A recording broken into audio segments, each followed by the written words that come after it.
O papel da mãe na fé do seu filho. Bom, eu não sou mulher, eu também não tenho filhos, por isso hoje eu não vou pregar da perspectiva de uma mãe, da experiência de mãe, mas eu vou pregar a partir da experiência de filho que tive com uma mãe que influenciou profundamente a minha vida.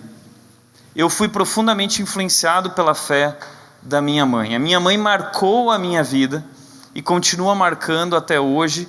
Todos os dias praticamente eu ligo para ela buscando conselhos, pedindo ajuda.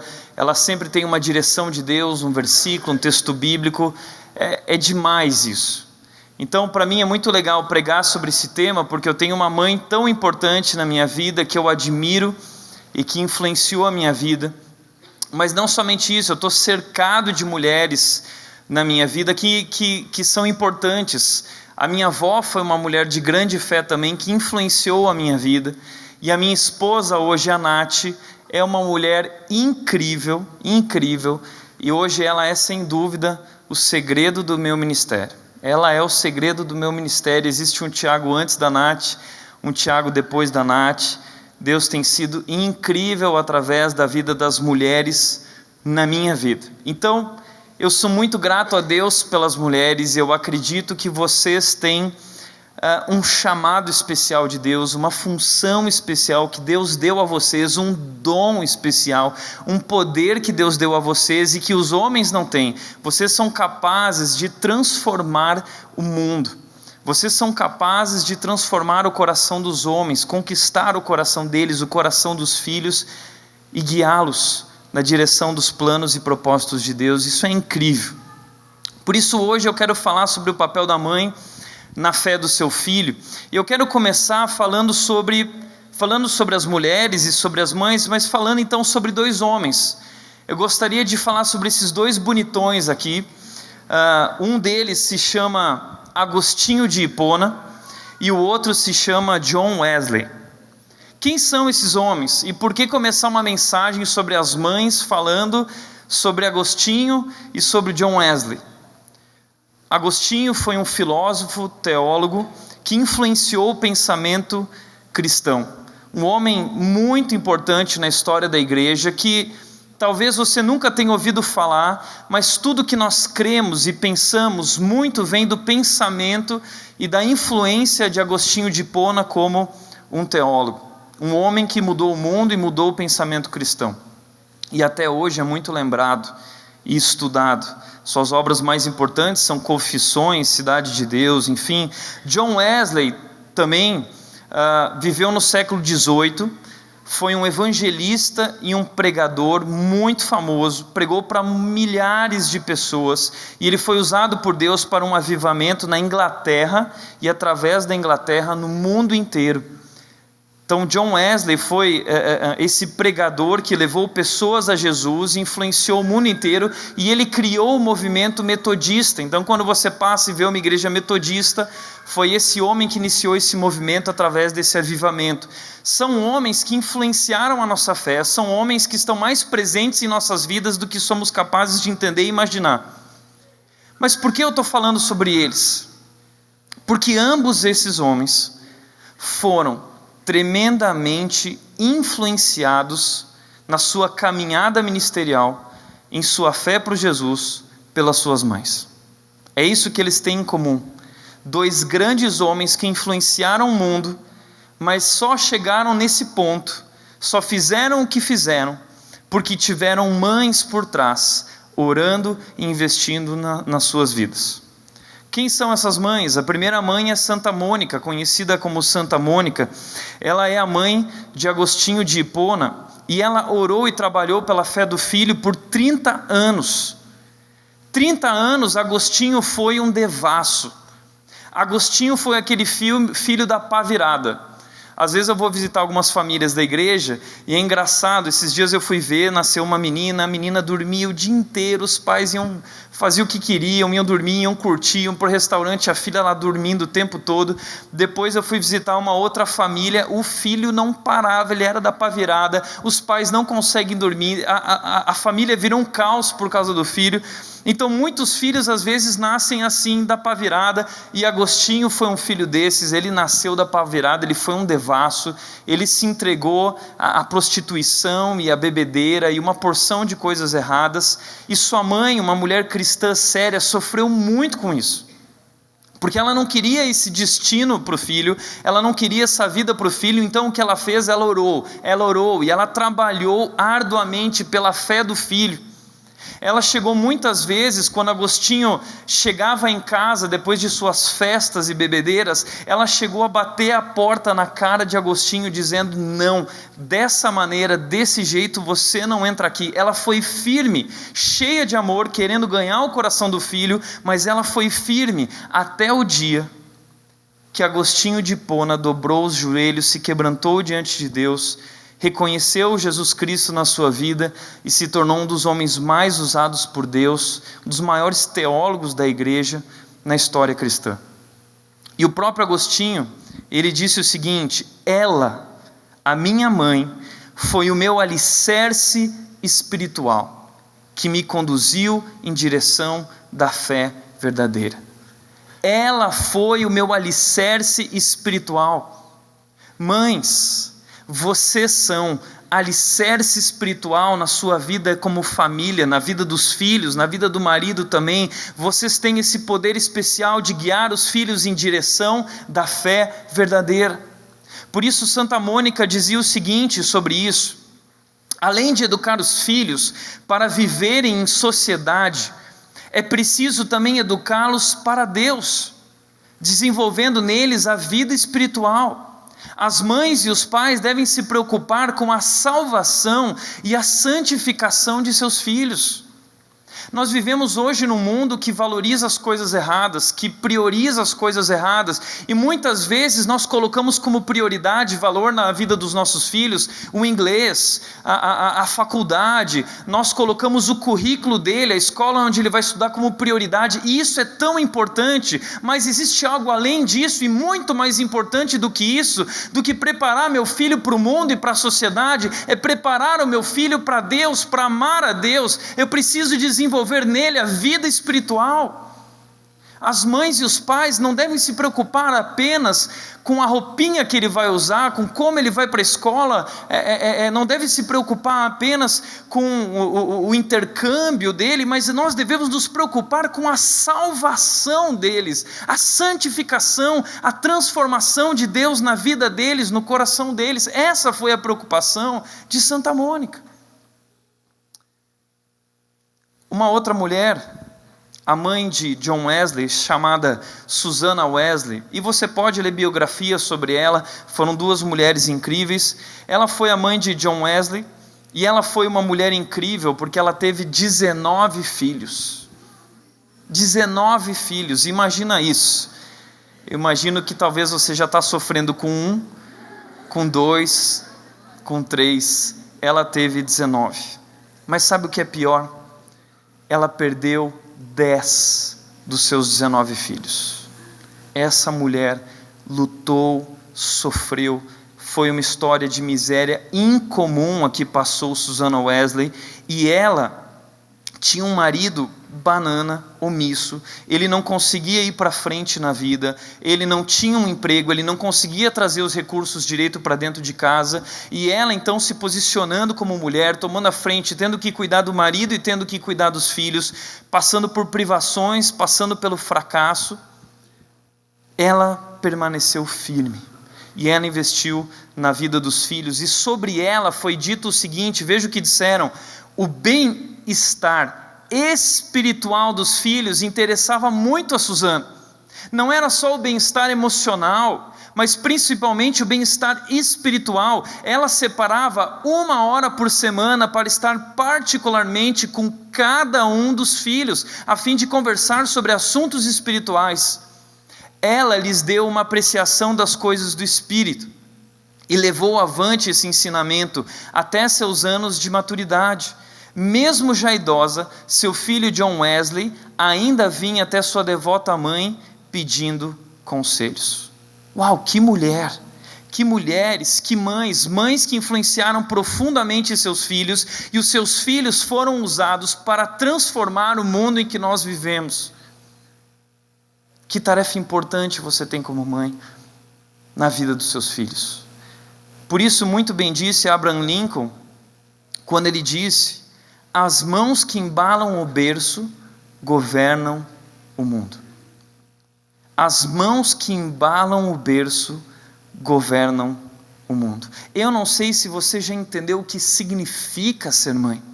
Eu não sei se você já entendeu o poder que Deus está colocando em suas mãos. Deus está confiando a você algo muito especial, que tem o poder de transformar o mundo, de influenciar o mundo, e o seu papel é influenciar esse filho.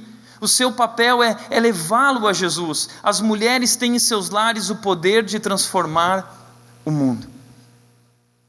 Eu tive na minha casa uma mãe assim. Eu tive uma avó assim.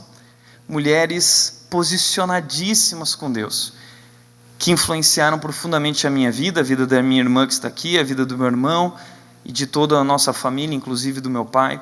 E olhando para isso, eu gostaria de então trazer de forma prática para vocês 6 dicas de como você, como mãe, como mulher, pode influenciar o seu lar, pode influenciar a sua família e pode influenciar a fé dos seus filhos. E a primeira dica que eu gostaria de dar para você hoje é: ame a Deus antes de tudo.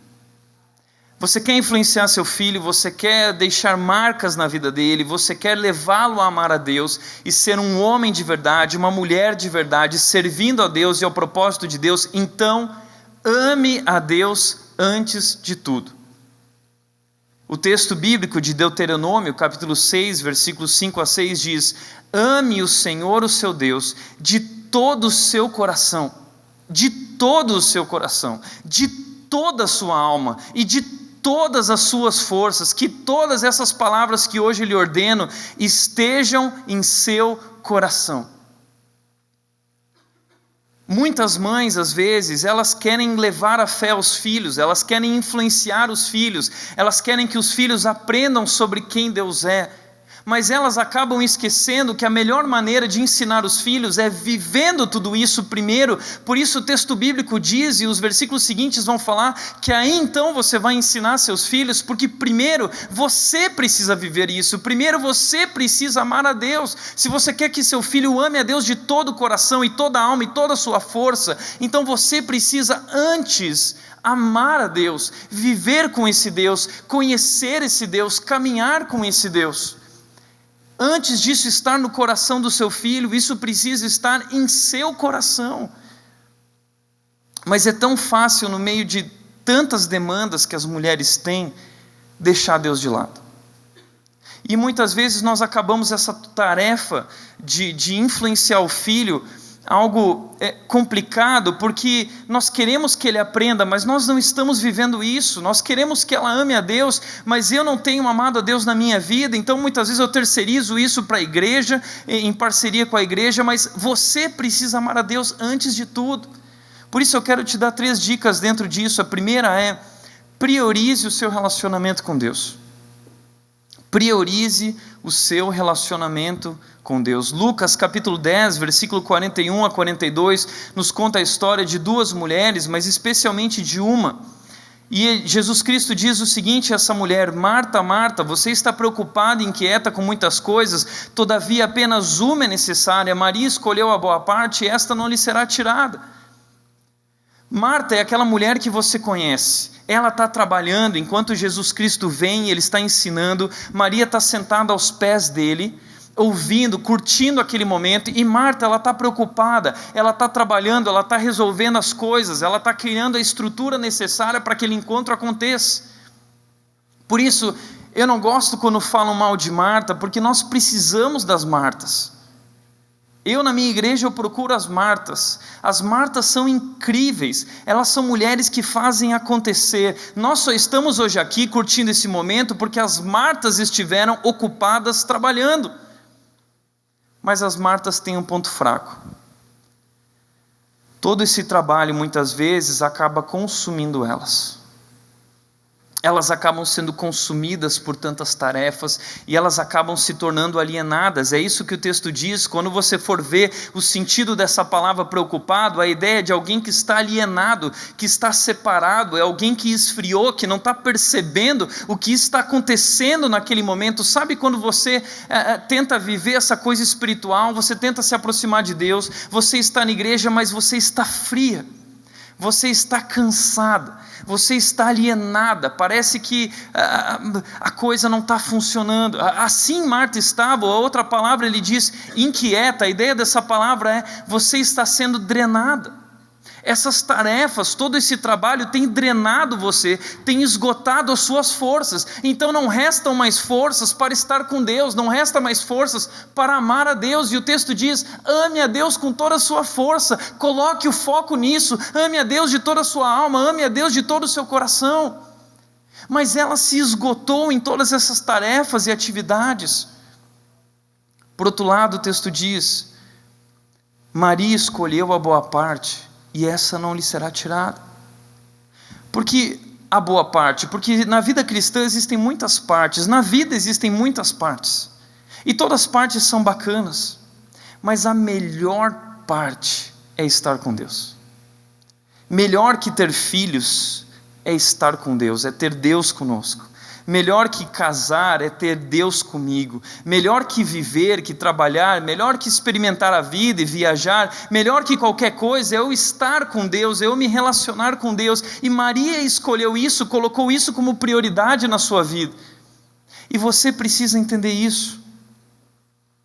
Uma vez eu vi um vídeo de homens fazendo uma seleção para um emprego, e eles chamaram vários candidatos. Os candidatos chegavam e eles faziam essa entrevista dizendo o seguinte: olha, nós temos aqui essa vaga, e a vaga é o seguinte, eu vou explicar para você. E eles diziam: você vai ter que trabalhar 24 horas por dia, o turno é um turno de 24 horas, e não tem folga, tá bom? Você vai trabalhar 24 horas por dia, 7 dias por semana, e você não vai ter folga, não vai ter férias, e você não vai ter salário. E aí o pessoal virava para eles e disse: meu, você está louco? Porque eu vou trabalhar 24 horas por dia, 7 dias por semana, o ano inteiro, sem folga, sem salário, sem férias. Você enlouqueceu, que trabalho é esse?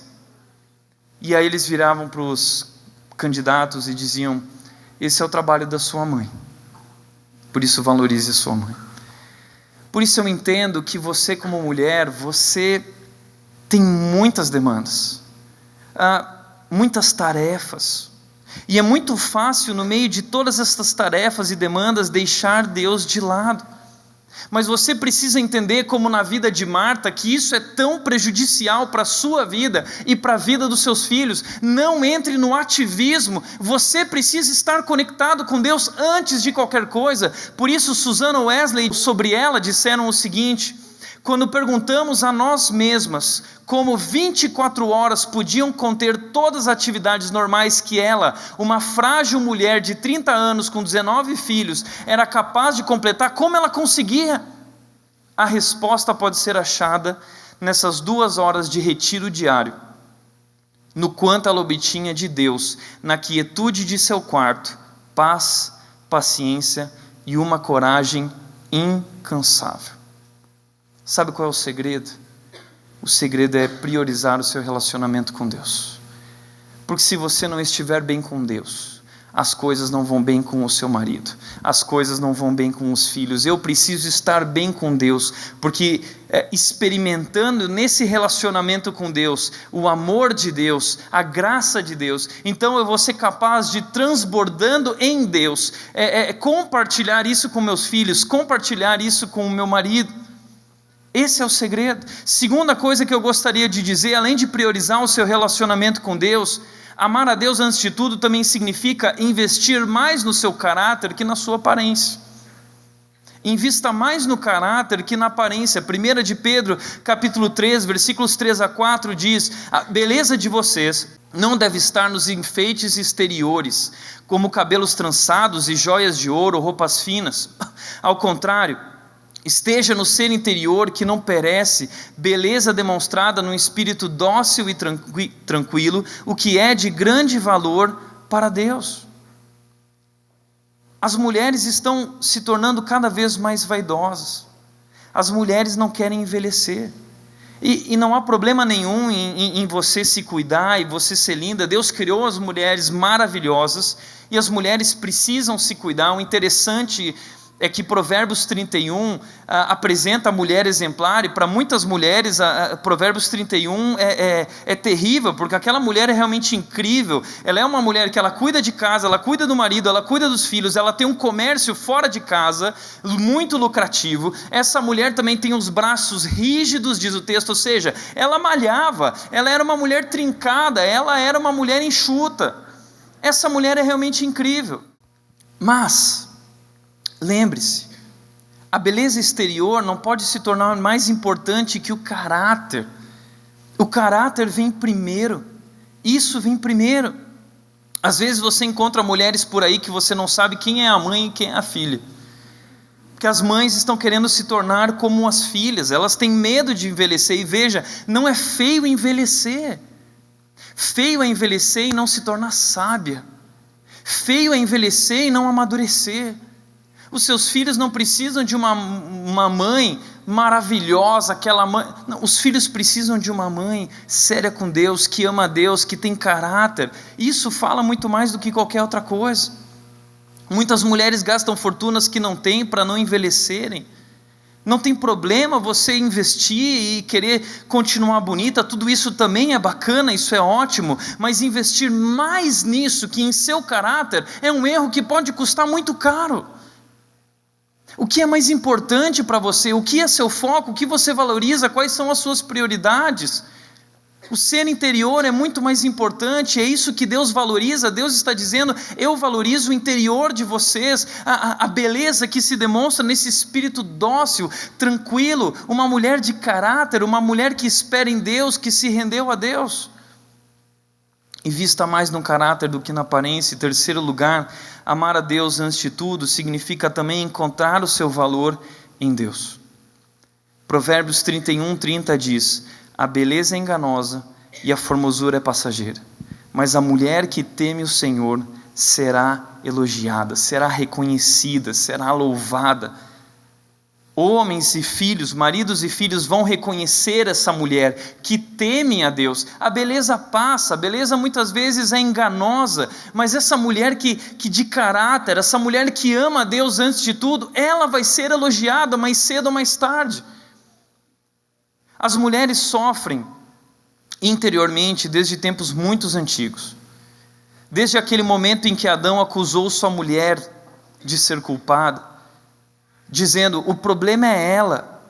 Ó Deus, a mulher que tu fez, ela não é tudo isso, essa mulher. Entendeu? Antes ele achava, nossa, é osso dos meus ossos, carne da minha carne, primeiro chaveco da história, em hebraico ali Adão lança para Eva, só que depois quando acontece o problema do pecado, o pecado entra, o relacionamento é quebrado entre Deus e eles, e entre um e outro, o marido e mulher, Adão e Eva, e a partir dali então o homem começa a dizer, ela é a culpada, ela é o problema, viu Deus, ela não é tudo isso.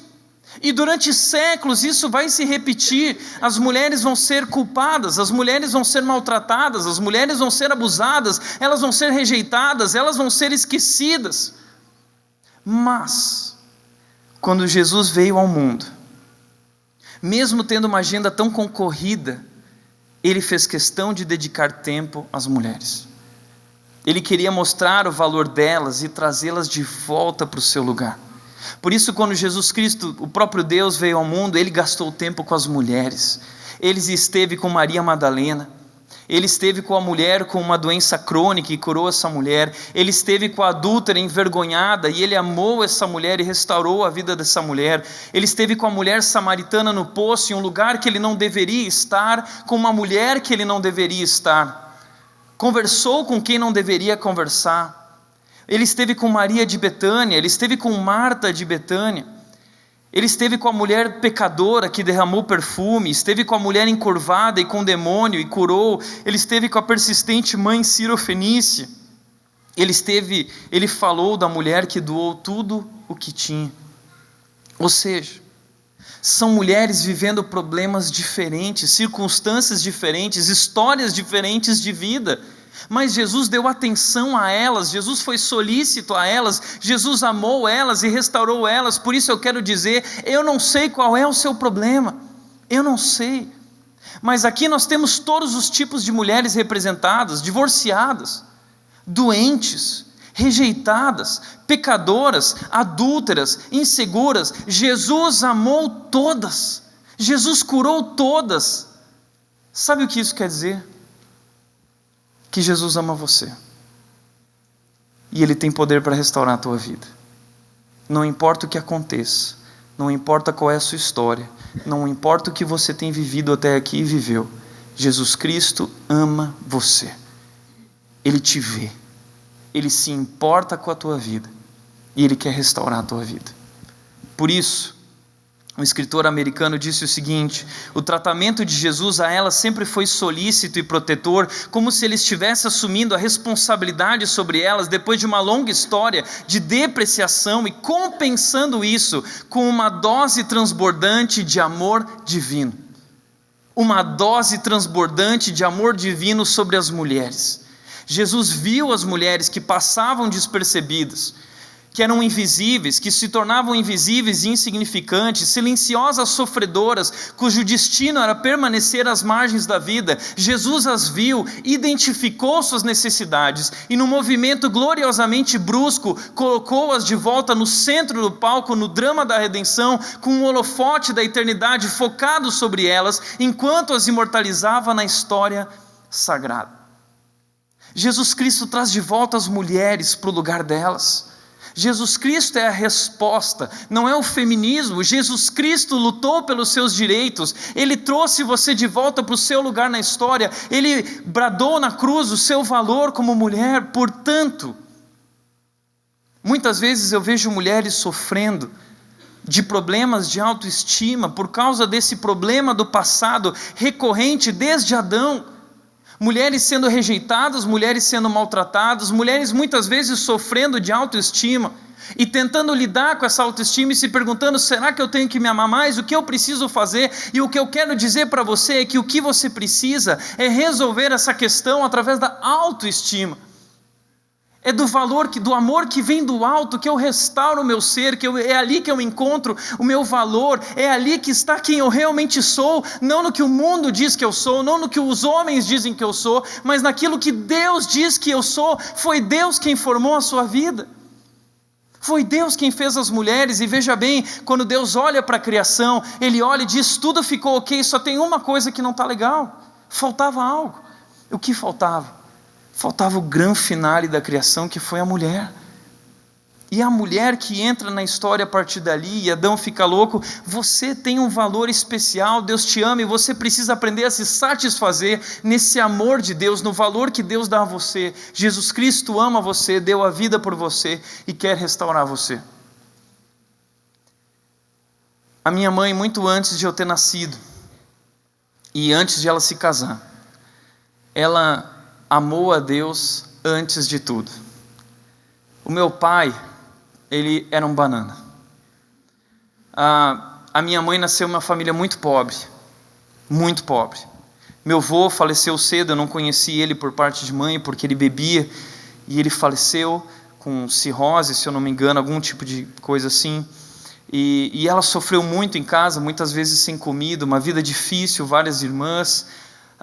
Até o dia que ela conseguiu um emprego, ainda adolescente, jovem, na loja em que meu pai trabalhava. Era a loja do meu avô, do pai do meu pai, e ela conseguiu um emprego, ela começou a trabalhar, e ela conheceu meu pai ali, eles se apaixonaram, e eles frequentavam a mesma igreja luterana, e eles começaram a namorar. Mas no meio desse namoro, minha mãe começou a perceber algo estranho. Peraí, esse cara não é posicionado com Deus, ele vai à igreja, às vezes ele não vai na igreja, mas ele não leva Deus a sério na vida dele. E ela procurou ajuda com os pastores, e aí os pastores chegaram nela e falaram assim: realmente, dona Margarete, ele não é um homem posicionado com Deus, você precisa terminar o seu relacionamento. E aí ela viveu uma grande crise na vida dela, porque ela não teve o pai presente na sua vida, ela carecia do amor do homem, ela procurava isso, ela queria isso, ao mesmo tempo tão simples, tão pobre, agora vivendo a realidade de uma família especial, poderia casar com um homem bem de família, e ela vivendo essa crise, sabe qual foi a decisão que ela tomou? Eu vou honrar a Deus, eu vou honrar a Deus, se é isso que Deus quer de mim, eu vou amar a Deus. E ela chegou no meu pai e terminou com ele e disse: eu não vou me relacionar com um homem que não ama a Deus. O meu pai ficou louco, começou a correr atrás dela constantemente, e a situação dela começou a ficar difícil, porque ela sofrendo tudo isso e se questionando: será que isso é a coisa certa a fazer? Porque melhor isso do que nada, porque muitas mulheres às vezes têm medo de ficar sozinhas para sempre, então melhor isso do que nada. Mas ela decidiu ser firme e perseverar na decisão que ela sabia que era o que Deus esperava dela, e ela continuou firme. Então meu pai se ligou, a ficha dele caiu: eu preciso amar a Deus, eu preciso me posicionar, eu preciso ser um cara mais sério, mais comprometido. Ele foi buscar ajuda, ele foi discipulado. Depois de não sei quanto tempo, os pastores viraram para minha mãe e falaram assim: agora sim, ele está buscando a Deus, ele tomou uma posição com Deus, agora ele é um cara sério com Deus, você pode namorar com ele. E ela voltou ao namoro, e então eles se casaram. E meu pai foi um homem que influenciou a minha vida profundamente também. Por quê? Porque minha mãe se posicionou com ele, porque senão ele poderia ter sido um banana para sempre. Por isso, você precisa amar a Deus antes de tudo. Antes do seu marido, antes dos seus filhos, você precisa amar a Deus, se posicionar com Deus. Anos depois, quando nós já éramos crianças, eu lembro, e já contei aqui do dia em que meu pai nos chamou, ligou para casa e ele disse: olha, vocês preparem aí cartolina, escrevam Provérbios 31:30, a beleza é enganosa, a formosura é passageira, mas a mulher que teme ao Senhor será elogiada, e preparem uma coroa, preparem um cedro. E nós preparamos tudo isso, e aí meu pai chegou à noite em casa, a gente estava ansioso, ele chamou toda a família, nós ficamos no corredor para entrar na sala. Então ele trouxe a minha mãe, fez a minha mãe sentar no trono, que era o sofá de casa, e aí ele disse: agora venham os súditos, porque nós vamos coroar a rainha do nosso lar.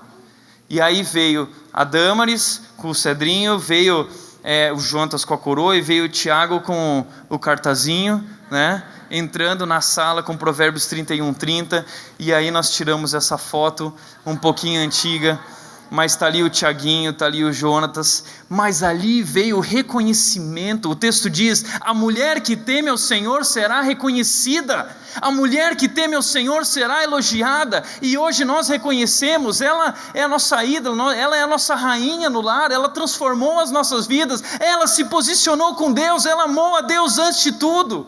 É isso, é sobre isso.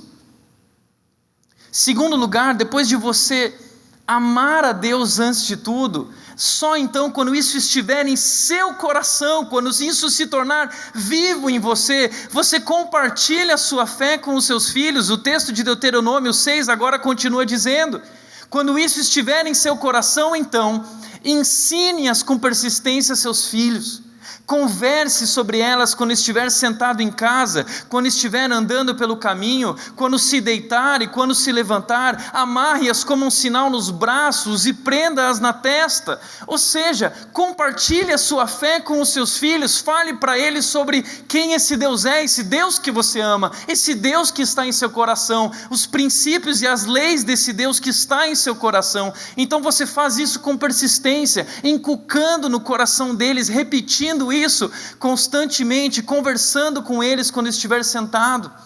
Eu lembro quantas vezes eu sentava com a minha mãe no jardim de casa, ou no sofá, tomando um chimarrão, como gaúchos, e ela começava a compartilhar a história de vida dela. Como era bacana isso. Então, Quando meus pais vinham compartilhar comigo histórias da Bíblia, eu lembro que eu ia dormir e eu estava na cama, e até hoje eu tenho essa lembrança do meu pai abrindo um livro sobre a história de Davi, e eles liam para mim as histórias de Davi, e eu ia dormir com Davi na minha cabeça, sonhando com Golias e sonhando com aquelas histórias, e meu sonho era ser Davi, e Davi se tornou meu personagem preferido, porque eu lembro dos meus pais falando sobre Davi, falando: Tiago, Deus olha o coração, Tiago, você pode derrotar o gigante se você estiver com Deus. Cara, que especial isso. Com meu pai muitas vezes pescando, andando pelo caminho, quando se deitar e quando se levantar, nós falamos sobre isso. A ideia de amarrar como um sinal nos braços e prender na testa é tornar isso vivo para os seus filhos. Insistindo isso, não existe nada mais importante, não existe nada mais importante do que isso. Eu lembro de vezes em que minha mãe vinha compartilhar da decisão que ela tomou com Jesus. E olha que interessante isso, porque uma vez ela veio e ela compartilhou comigo dizendo que um grande pregador, pastor, evangelista tinha aparecido na cidade de Novo Hamburgo. Ele se chamava Amold. E esse homem, ele começou a pregar o evangelho, as pessoas começaram a se converter, foi um avivamento, ele se tornou famoso, e minha mãe queria, a chama estava ardendo no coração dela, ela falou: eu quero aceitar Jesus, eu quero conversar com o pastor Amold. E ela foi correndo para a igreja. Quando ela chegou lá: eu quero tomar uma decisão com Jesus, cadê o pastor Amold? E aí viraram para ela e disseram assim: olha, o pastor Amold não está aqui, mas tem um outro pastor aqui. Ela: quem é o pastor? Ela falou assim: pastor Ari Veloso. Isso, na época que Ari Veloso não era conhecido por ninguém. E aí ela: tá bom, vai com Ari Veloso mesmo, né? E ela tomou uma decisão com Cristo com o pastor Ari Veloso. E ela sempre me contou isso, mas eu não imaginava quem era pastor Ari Veloso, até o dia que em 2001 eu cheguei em Vinhedo, numa igreja que era exatamente essa, mas hoje muito diferente naquela época. O André ainda não tinha chegado, e aí de repente aparece aqui o pastor Ari Veloso e fala assim: nós vamos trabalhar nessa igreja, estamos trazendo o André, você vai ficar com a gente, eu vou ligar para sua mãe. E aí o pastor Ari Veloso pegou o telefone, pediu o telefone de casa e ligou para minha mãe e disse: Dona Margarete. E minha mãe: quem é? É o pastor Ari Veloso, eu estou te ligando para dizer porque o seu filho vai trabalhar com a gente aqui em Vinhedo. Minha mãe caiu para trás. As coisas que Deus faz, você está vendo a conexão das coisas. Deus é incrível, que Deus. E naquele dia ela tomou uma decisão com Cristo junto com o pastor Ari Veloso, e ela foi compartilhando isso comigo, e meu pai foi compartilhando isso conosco. 2 Timóteo capítulo 1, versículo 5 também diz o seguinte, sobre Timóteo. Paulo está falando para Timóteo: recordo-me da sua fé não fingida, que primeiro habitou em sua avó Lóide e em sua mãe Eunice, e eu estou convencido de que também habita em você. É muito provável que Timóteo não tinha um pai cristão. Então a mãe influenciou o filho, a avó influenciou a mãe, que influenciou o filho. Primeiro ela, depois ela então passou isso para o filho. Primeiro ela creu, primeiro ela viveu isso, depois ela passou isso. Primeiro ela demonstrou, depois ela ensinou. Primeiro ela testemunhou, depois ela transmitiu. A fé sincera que habitou em Timóteo, primeiro habitou em sua mãe. Você não pode compartilhar algo que você não vive, que não é verdadeiro na sua vida. Por isso Paulo está dizendo: recordo-me da sua fé verdadeira, não fingida, que habitou a sua mãe, que habitou a sua avó. E isso influenciou a vida de Timóteo. Por isso, a melhor forma de educar os filhos é ensiná-los a amar a Deus, como você ama a Deus. Isso é melhor que o método tal e o método X. O método amar a Deus, o método espiritual, é o melhor método. Por isso, compartilhe sua fé com os filhos. Terceiro lugar, decore sua casa com a palavra de Deus. Uma dica prática. O texto continua dizendo, Deuteronômio capítulo 6, versículos 8 a 9: escreva-as nos batentes das portas de sua casa e em seus portões. Coloque isso para que todos vejam, para que seus filhos vejam. Isso foi uma coisa muito marcante na minha vida, porque eu lembro que quando eu acordava, todo dia eu fazia a mesma rotina, a rotina de levantar, e quando eu levantava, eu ia para o armário, já tinha um versículo no armário. saía do armário, pegava minha roupa, me vestia, ia para o banheiro, chegava no banheiro, no espelho, enquanto eu estava escovando os dentes, eu ficava lendo o versículo que estava no espelho. Aí eu ia para o corredor, e ali no corredor tinha um versículo que eu passava ali no corredor, que o corredor era o ponto de encontro da família, né? Enquanto a minha irmã estava no banheiro demorando horas, a gente ficava orando por ela. Deus abençoa a Damaris, né? Era tudo tão espiritual. Ali era o ponto de encontro, de briga. A Terceira Guerra Mundial acontecia naquele corredor. Então tinha um versículo ali. Nós passávamos pela sala, e na sala tinha um versículo gigante do casamento dos meus pais. Aí eu chegava na cozinha, e lá era o lugar onde nós jantávamos, almoçávamos, e lá tinha um versículo gigante em letras garrafais escrito: ide por todo o mundo e pregai o evangelho a toda criatura. De tanto ler aquele texto, um dia aquelas palavras se tornaram vivas dentro de mim. E depois que meus pais voltaram de viagem, eu tomei uma decisão com Jesus sozinho em casa. Eu falei para eles: pai e mãe, eu quero ir por todo mundo e pregar o evangelho a toda criatura. Porque quando você faz isso, você está inculcando, você está persistindo, você está investindo. Às vezes nós gastamos tanto dinheiro para deixar nossa casa maravilhosa, mas o que isso realmente é significativo para a vida do seu filho, para o futuro do seu filho? Existem coisas mais importantes. A palavra de Deus é tão mais linda, tão mais cheia de valor. Nós podemos decorar nossos lares com a palavra de Deus e tornar os nossos lares um pedaço desse espaço onde Deus habita, onde Deus está agindo na vida dos filhos. A Bíblia diz, a palavra de Deus diz que ela é viva e ela é eficaz, ela penetra no coração. Eu vivi isso, a palavra de Deus é viva. Decore sua casa com a palavra de Deus, use a palavra de Deus, invista tempo na palavra de Deus, ensine seus filhos sobre a palavra de Deus, isso é tão importante. Quarto lugar, como influenciar a fé dos filhos? Imponha limites aos filhos.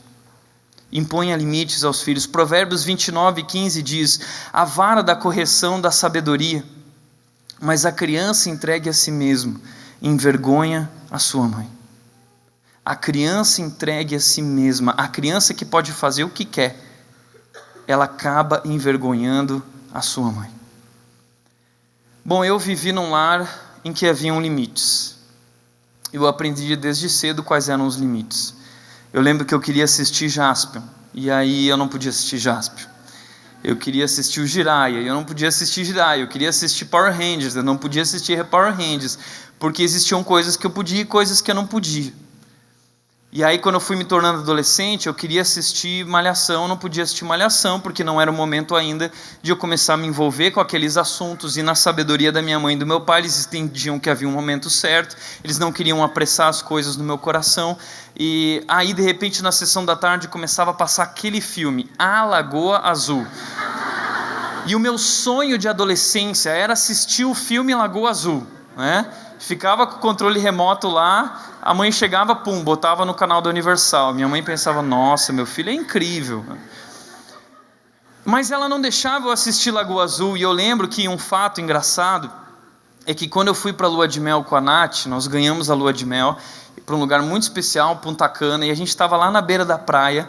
De repente passa um homem dizendo o seguinte: passeio para a ilha onde foi filmado o filme A Lagoa Azul, passeio para a ilha A Lagoa. E eu deitado com a Nath lá, de repente eu ouço: amor, você ouviu? Ela falou: o quê? Né? Eu falei assim: amor, é um passeio para a Lagoa Azul. E aí ela disse: tá, mas esse amor, eu preciso me reconciliar com o meu passado, né? Vamos fazer esse passeio, por favor. E a gente chamou o cara, nós fizemos esse passeio, nós chegamos lá naquela ilha, naquele lugar maravilhoso. Aí eu tirei uma foto e eu mandei para minha mãe e falei assim: toma essa, mãe. Eu lembro de uma vez que eu recebi um videogame. Eu tinha 12 anos mais ou menos, e eu ganhei um videogame. Eu estava louco para ter um videogame. E aí chegou o videogame, era Natal, eu abri aquela caixa, eu abri o videogame. Aí quando eu tirei o videogame, assim, a fita que veio junto com o videogame era uma fita de dragão e demônio. Meus pais olharam para aquela fita e falaram assim: Tiago, eu sinto muito, mas nós vamos devolver esse videogame, nós não queremos que você jogue esse jogo. Imagina uma criança de 12 anos, mas sabe o que isso fez? Isso foi muito importante para a minha vida. Sabe por quê? Porque eu fui aprendendo, através de tudo isso, que existe o tempo certo para tudo. Eu fui aprendendo que tudo é lícito, mas que nem tudo convém. Eu fui aprendendo que tudo é lícito, mas nem tudo edifica. Nem tudo é bom para o meu crescimento e para a minha vida. Mas eles não só colocavam limites, eles proporcionavam outras atividades com amor. Depois nós corremos atrás de outro videogame. Meu pai me levava para pescar, nós estávamos juntos, nós conversávamos, nós vivíamos juntos. E quando o Tiago errava e os pais precisavam disciplinar o Tiago, por mais que o Tiago fosse fofinho e queridinho, eles se posicionavam, eles me disciplinavam. Eu lembro quando meu pai virava para mim e falava assim: você vai ver quando eu chegar em casa. Meu amigo, nessa hora eu virava o cara para o meu pai: pai querido, eu posso te servir? Eu começava a decorar o Salmo 23 até chegar em casa.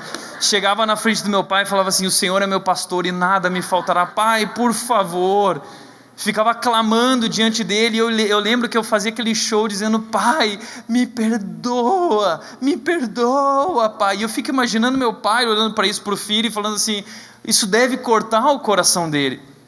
Mas o meu pai virava para mim e dizia: Tiago, eu te perdoo, eu perdoo, mas ainda assim existem consequências.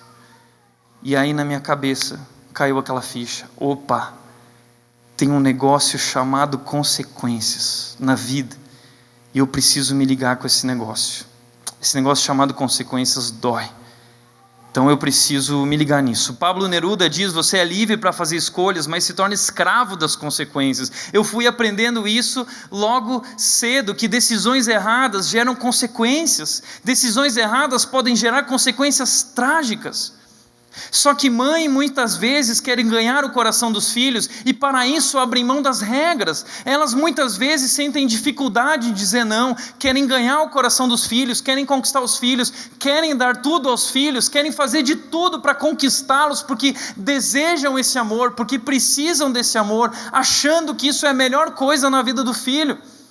Às vezes eu vejo adultos que tratam: eu não disciplino meu filho, eu converso com ele. Isso é muito inteligente. Uma criança de 3, 4 anos, você está ensinando, discutindo que nem um adulto com ele sobre a vida. Não existe isso. A Bíblia diz que a vara da disciplina livrará a criança da insensatez, livrará a criança da morte. Veja o que disse Susana Wesley sobre isso. Ela disciplinou os 19 filhos e ela disse: eu insisto em que a vontade da criança deve ser dominada cedo. A obstinação é a raiz de todos os outros pecados e misérias. Obstinação. Todo aquele que incentiva a obstinação numa criança garante seu naufrágio no futuro. Todo aquele que a educa e disciplina garante sua futura alegria e piedade. E ela continua: o céu ou o inferno dependem somente disso. Assim, o pai que estuda uma forma de vencer a obstinação dos filhos, trabalha junto com Deus na renovação e na salvação dos seus filhos. O pai que se submete, a mãe que se submete à vontade obstinada dos filhos, faz a obra do diabo, torna a religião impraticável e a salvação inalcançável. Ao ceder a todas as suas vontades, condena os seus filhos, alma e corpo, para sempre. Você não está ganhando seus filhos, você está perdendo seus filhos. Os filhos clamam por limites. Eu lembro uma vez quando eu trabalhava com pré-adolescentes e eu comecei a me posicionar com a turma dizendo: eu vou ser o pastor mais legal na face da terra se vocês me respeitarem. E uma menina certa vez me desrespeitou e eu disse: cai fora, aqui não. E ela voltou para os pais lá na igreja. E a mãe e o pai vieram conversar comigo, dizendo: como você pode fazer isso? Você é capaz? Quem é você? Eu disse: olha, eu não sei como funciona na sua casa, mas aqui para a coisa rolar nós temos limites. E eles precisam ser respeitados. Então nessa postura ela não é bem-vinda se ela mudar de postura. Passou 2 semanas. Essa menina me procurou e falou assim: Tiago, eu estou te procurando porque eu te admiro. Porque eu não tenho em casa o que aconteceu aqui. meus pais não me amam porque eles não impõem limites. Eles não se importam com a minha vida, eles deixam fazer o que eu quero limites, eu quero saber, eu quero que eles me guiem. Recentemente aconteceu uma história, quando eu contei isso, uma criança que se posicionou falando sobre isso, eu também quero. Os filhos clamam por limites, eles precisam de limites. Imponha limites. Quinto lugar, ore pelos filhos. Ore pelos filhos. 1 Samuel, capítulo 1, versículos 26 a 27, nos conta a história de uma mulher que orou muito pelo seu filho Samuel. Era Ana, e o texto diz: era este menino que eu pedia. Ela orou, e Deus realizou o desejo dela, e ela agradece, então ela ora a Deus: o Senhor me concedeu o pedido, por isso agora eu o dedico ao Senhor, eu o consagro ao Senhor, por toda a sua vida será dedicado ao Senhor. E ali ela adorou a Deus. Ana era uma mãe de joelhos. Antes de seu filho nascer, ela já estava orando pela sua vida e pela sua dedicação a Deus. Quando ele nasce, ela ora e dedica ele a Deus. Ela leva ele ao templo, coloca nas mãos do profeta, e aí ele começa a crescer lá. E ela continua orando por ele, sendo o segredo do ministério dele. Ana orou. Quando ele nasceu, continuou orando, dedicou ele a Deus. Não apresentou o seu filho como um troféu de vaidade pessoal, mas ela dedicou o seu filho a Deus. Consagrou a Deus. Durante todo o seu ministério, Ana orou e o acompanhou.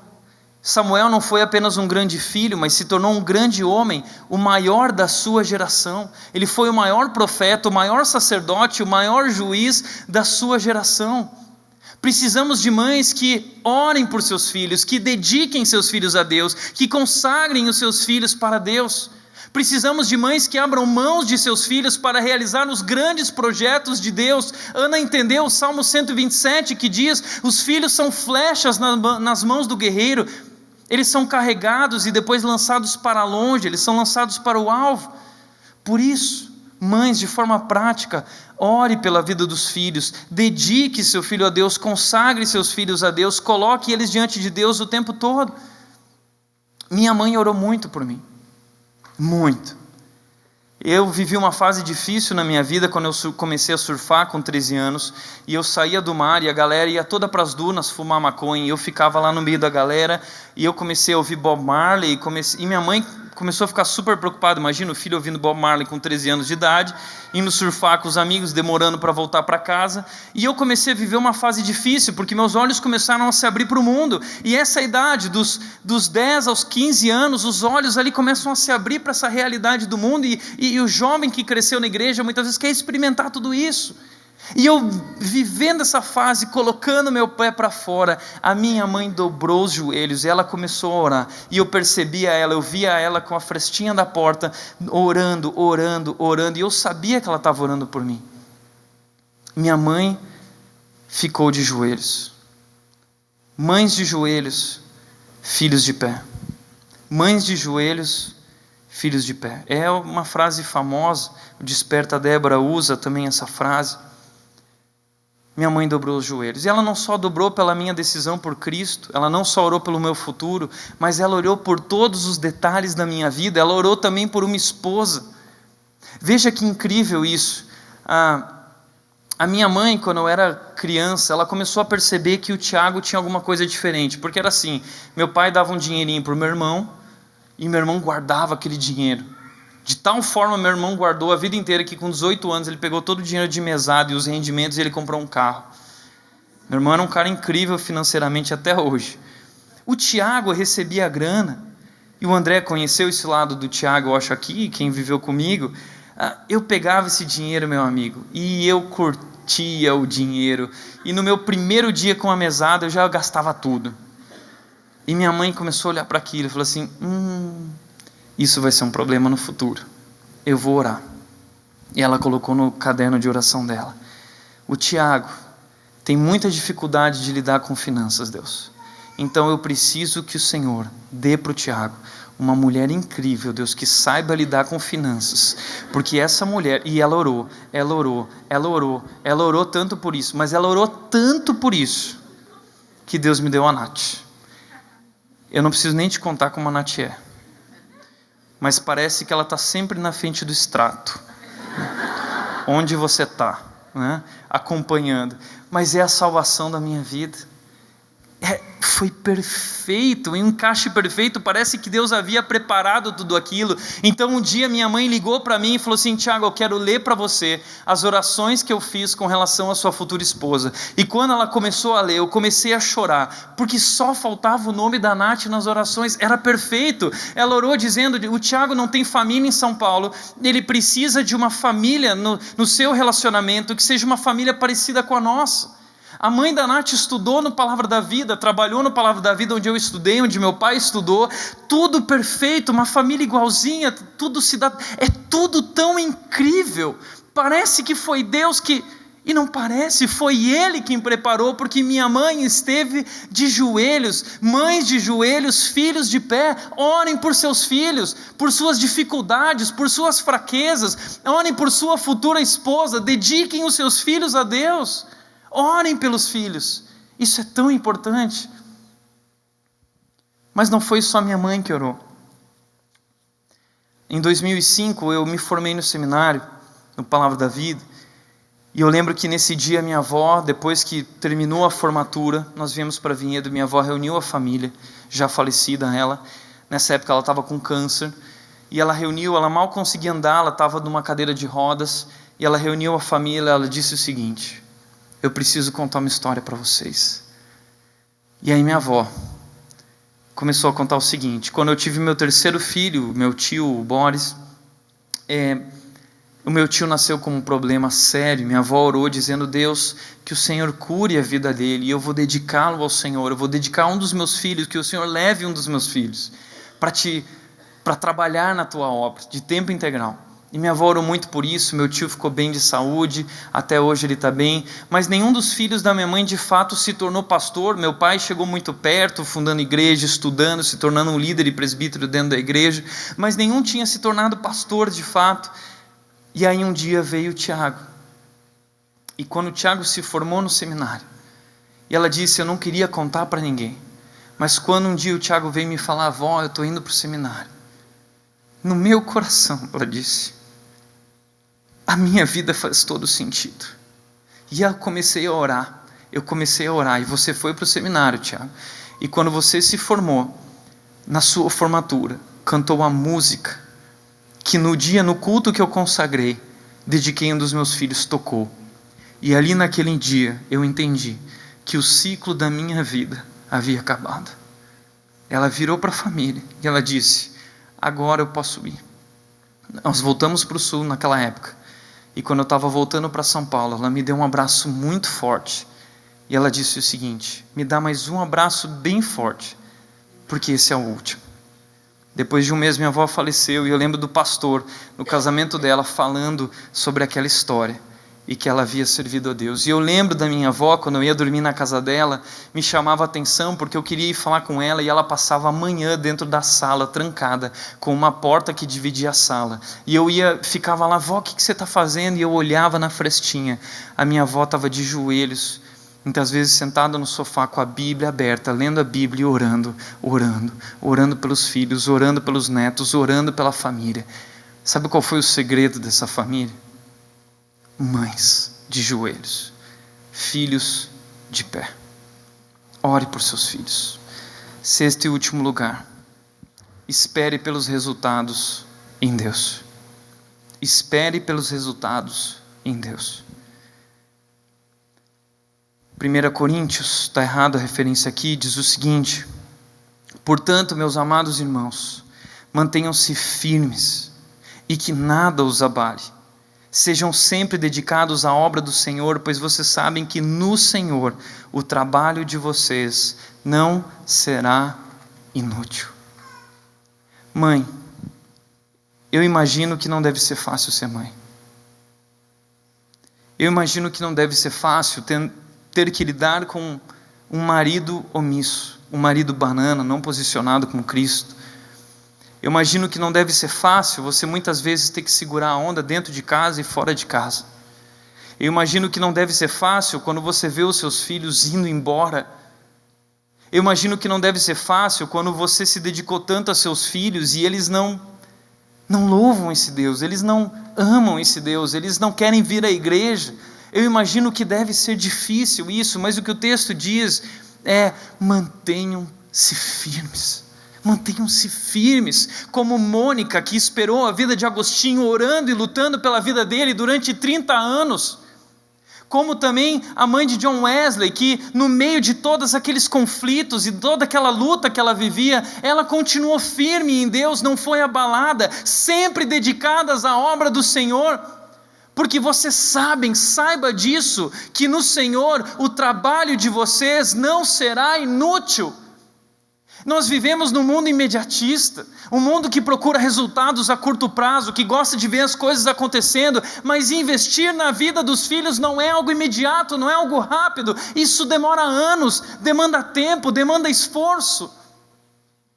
E muitas vezes parece que o resultado não chega, muitas vezes parece que o resultado não é visível, e isso desanima, você não é reconhecida, você não é valorizada, muitas vezes você é destratada, muitas vezes você é rejeitada, mas mantenha-se firme que nada a abale, porque no Senhor o trabalho de você não será inútil, não é inútil, Deus está com você. Deus está com você, e um dia, em algum momento, no tempo devido, o Senhor vai honrar a tua vida e te exaltar, o Senhor vai agir na vida dos filhos, na vida do seu marido e trazê-los de volta. Portanto, diante disso, o que eu quero dizer é, em primeiro lugar, não existem mães perfeitas.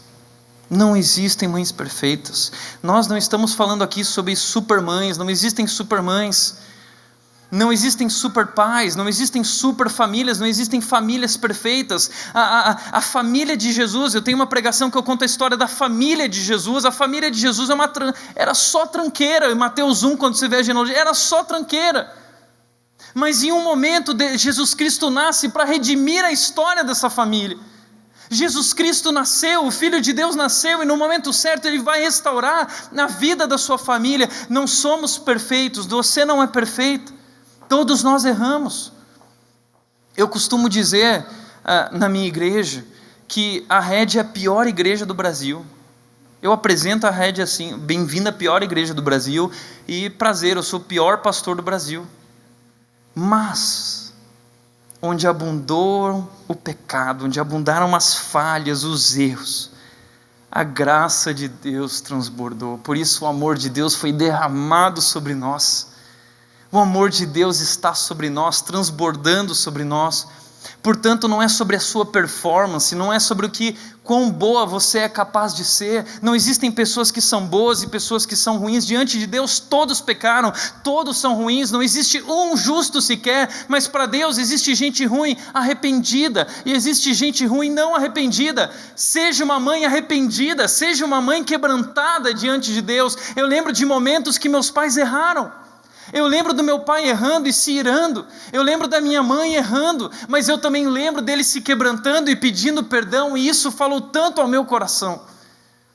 Espera aí, esse grande homem, essa grande mulher errou e se quebranta e pede perdão. Por isso, pratique o amor e o perdão. Pratique o perdão reconhecendo os seus erros e amando e pedindo perdão, mas também amando o seu marido e perdoando o seu marido, ainda que ele seja omisso, ainda que ele seja banana, ainda que ele não se posicione, seja quem ele for. Não trabalhe contra ele, apoie ele, seja um auxílio para ele. Faça o que Pedro diz: ganhe o seu marido de boca calada através da sua vida, que a sua vida cante, que a sua vida grite, que fale ao coração dele. Eu lembro uma mulher que chegou para mim uma vez e ela disse: Tiago, o meu marido não quer saber de Deus, ele não quer ir na igreja, eu não sei mais o que fazer. E eu virei para ela e eu disse: olha, entenda uma coisa, você já parou para pensar que talvez o motivo de ele não querer saber de Deus, ele não querer saber da igreja, é porque tudo que ele sabe sobre Deus e sobre a igreja é o que ele vê na sua vida? Pratique o amor, pratique o perdão, ame seu marido, ame os seus filhos. E por último, aprenda a esperar em Deus. Aprenda a esperar em Deus. As coisas não são imediatas. Deus não tem pressa, Ele está trabalhando, não é do seu jeito, é do jeito de Deus. Não tenta dar uma ajudinha para Deus, que esse é o problema para Deus, é quando a gente tenta dar uma ajudinha, a gente acaba tornando a coisa trágica. Foi o que Sara fez. Foi o que Rebeca fez, foi o que Raquel fez. Rebeca fez e o que Sara fez. Tentaram dar uma ajudinha para Deus. Não faça isso. Aprenda a esperar em Deus, aprenda a descansar em Deus. Sabe, não existem casamentos perfeitos, ninguém nasce sabendo ser pai ou ser mãe. Tudo que nós temos é a palavra de Deus que serve como uma bússola. Então não há problema, mas aprenda a crescer, busque maturidade, busque crescimento e dependa de Deus, ore por seus filhos. Assim como Mônica orou e esperou em Deus, aprenda a esperar. Assim como Ana orou e esperou em Deus por Samuel, aprenda a fazer isso. Assim como Sara orou por Isaac e aprendeu a esperar em Deus por tantos anos, aprenda a esperar em Deus e os resultados virão. Creia, a Bíblia diz, ensina a criança no caminho, não o caminho, mas no caminho em que deve andar, e ainda quando for velha não se desviará dele. Então é o seguinte, creia, que se seu filho hoje não está diante de Deus, é porque a história ainda não terminou. Creia nisso. E ore e lute pela vida dos seus filhos. Porque se você plantou a semente, se você os conduziu, e se você não os conduziu mesmo assim, Deus é gracioso. O nosso Deus é um Deus gracioso. Deus não nos trata conforme os nossos pecados. As suas misericórdias se renovam todos os dias. Que Deus! Que Deus! Mas trabalhe e espere, para que um dia a sua filha ou seu filho possa tomar a decisão mais importante da sua vida, a decisão de amar a Deus e viver para Deus. Portanto, para encerrar, em primeiro lugar, você pode dar tudo para os filhos, mas se não os levar a Jesus, terá sido tudo em vão. O seu papel, a sua missão, é levar os seus filhos a um relacionamento crescente com Jesus. Isso é vencer na vida, isso é vencer como família, é levar os filhos a Cristo. Nossos filhos precisam mais de Jesus do que de roupa nova. Nossos filhos precisam mais de Jesus do que roupas de marca. Nossos filhos precisam mais de Jesus do que ir ao cinema e ir a baladas. Nossos filhos precisam mais de Jesus do que estudar nas melhores escolas. Você pode dar tudo, mas se não levá-los a Jesus, terá sido tudo em vão. Segundo lugar, faça a sua parte. Ame a Deus primeiro e depois transmita com sua vida esse amor para os filhos.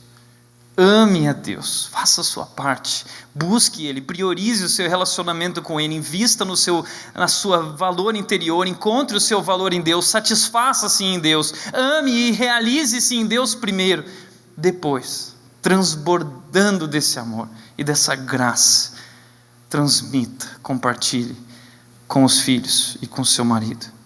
E terceiro e último lugar, nunca esqueça, Deus ama você. Deus criou você. E não interessa o que aconteceu ao longo da história, o que tem acontecido na sua vida. Deus ama você. Jesus Cristo deu a vida por você. Deus te vê. Deus está com você. Você não está sozinha. Você não é invisível aos olhos de Deus. Deus está vendo o seu trabalho. Deus tem visto a sua vida, o que está acontecendo na sua família. Deus está com você. Deus habita em você. Você é a casa de Deus. Onde você for, Deus está. Nunca esqueça disso. Deus ama você. Deus te vê. Deus está com você. Amém? Eu não sei o que você tem vivido ou tem passado, mas Deus sabe. E Ele diz na sua palavra: humilhe-se, humilhe-se diante da minha mão poderosa, para que no tempo devido eu te exalte. Lance sobre mim a tua ansiedade, porque eu estou cuidando de você. Deus está cuidando de você. Deus está com você. Deus te vê. Deus te ama. Eu quero orar para você. Quero orar para os seus filhos também, por sua família. E se você precisa de oração, se você quer dedicar os seus filhos como Ana dedicou, se você nunca fez isso, se você precisa de oração, se você quer orar pelo marido, eu não sei o que é, Mas eu gostaria que a gente encerrasse esse culto de pé. Quero te convidar a ficar de pé. Pai, eu quero encerrar essa noite maravilhosa, incrível, em que o Senhor está presente, nos ensinando, falando conosco. Mas eu quero te agradecer, Deus, aqui hoje, e fazer um reconhecimento à porta da cidade, como diz Provérbios 31, por essas mulheres incríveis, Deus, que o Senhor colocou em nossas vidas. O Senhor as fez tão belas, o Senhor as fez tão maravilhosas, o Senhor as fez tão lindas por dentro e por fora, Deus. E muitas vezes, como homens, não as temos tratado ou reconhecido como tal.